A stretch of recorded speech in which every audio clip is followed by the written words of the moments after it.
And according to reports, the trio stayed in the Sheikh Hotel in Tripoli, in Libya. However, the Imam's arrival was never mentioned in the Libyan media.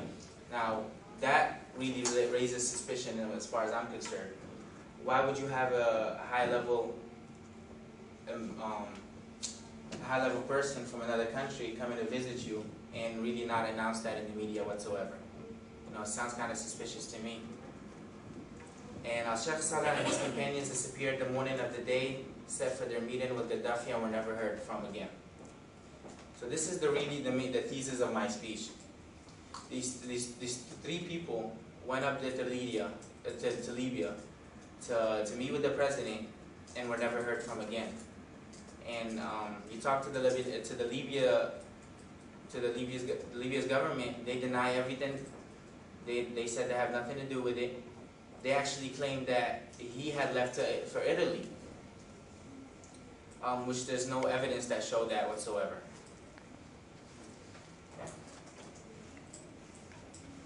Now, there's different opinions about what actually happened in this instant. Now, some say he is dead.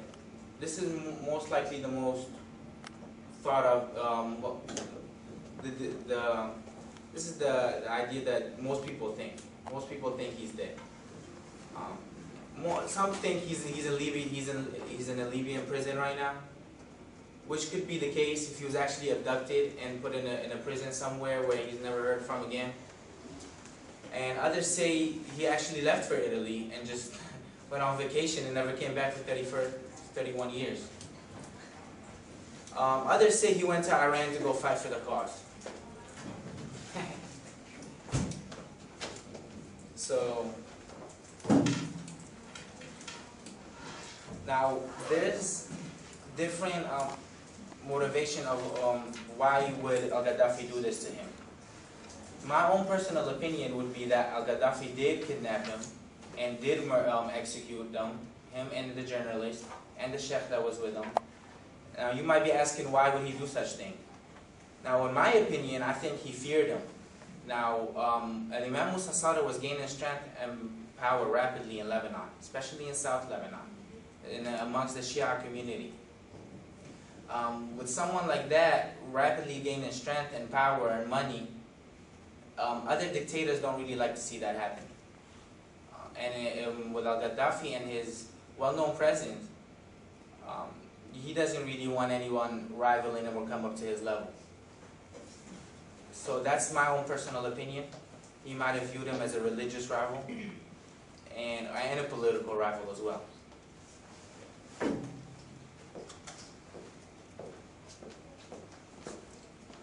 Now, because of all that's what happened, if you look to your the right of the screen, that's al-Qaddafi from Libya.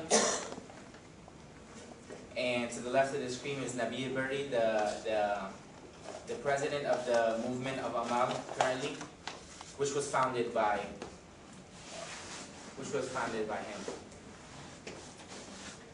By Musa AL-Sadr. Now, in the conclusion of this whole thing, Lebanon has finally indicted the Libyan leader al-Qaddafi and is seeking his arrest. And he's currently under a warrant to be executed of the crimes he was charged with. Now, the arrest warrant had been issued for al-Qaddafi and 17 others involved in the disappearance of the Imam. And we hereby ask the United Nations to let justice take its full course and have al-Qaddafi arrested.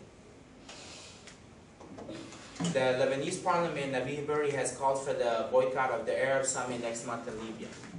Actually, it's actually this weekend in Libya, I'm sorry. It's on the 27th and the 28th in Tripoli. And there's an Arab summit going on, which all Arab countries are involved usually. And it's usually a pretty big deal because they talk about peace in the Middle East, which has been going on for 40 years. This and that. And usually Lebanon is a big factor in it. So they really like the Lebanese participation, and they actually just got a second invite today for it. And what happened was, because of the Shia movement, its pressure of the Lebanese government, they're not going to let that happen where, you murder one of our leaders back in the day and we still attend your summits whenever you're hosting it.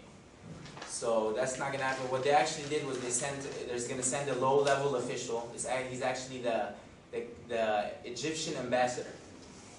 His name is Khalid Ziyada. He's the Lebanese ambassador for Cairo. So that's who they're gonna send to attend the summit. Just in good sportsmanship, in my opinion. They sent him a second invite, so they're gonna go ahead and send a low-level official just to participate and just to be involved in the whole process. Now this is my slide about Musa AL-Sadr. I hope you were able to learn a little more about him. He's been gone now for 31 years. No one really knows much about what happened, and I hope you're able to get a little more information about this subject and really base your opinion on facts and look a little deeper into the story and see what happened if you're interested. But it's something that's been going on for a while with Qaddafi and his crew. This is nothing new for him.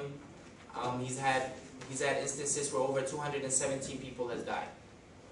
I'm sure you're gonna find out a little later today a lot more about him. But this is just one of his many crimes. And you might be asking if he's such a dictator like that with such heinous crimes or with human rights crimes, why is he still around? Why wouldn't the UN or the United States step in and do something about it? Well, in my opinion, this is where politics comes in. And this is where the ugly truth comes out. The problem is, Libya, with all the money they had, they used to have a nuclear weapon program. They used to have a nuclear, just like Iran does right now, and they won't surrender it, as Korea won't surrender it. But Libya, which had a successful nuclear program, had actually seized that program and stopped funding for it, and the request of the United Nations and the U.S. So with that being said, Libya was invited into United Nations last year, or they had a summit last year, and Libya had intended for the first time in many years because of that. They were invited in because they had seized their nuclear weapons. So if you really think about it, everything he had ever done was just put in the bag just because they had stopped this nuclear program, and that's exactly what the United Nations and the U.S. wanted. So they kind of just looked the other way and let this happen, which is not correct in my opinion. So I'd like the leaders of the world to really just pay attention to this and truly know that he has committed very heinous crimes and he needs to be prosecuted for what he has done. And this will not be forgotten in the Lebanese government and with the Shias in Lebanon forever.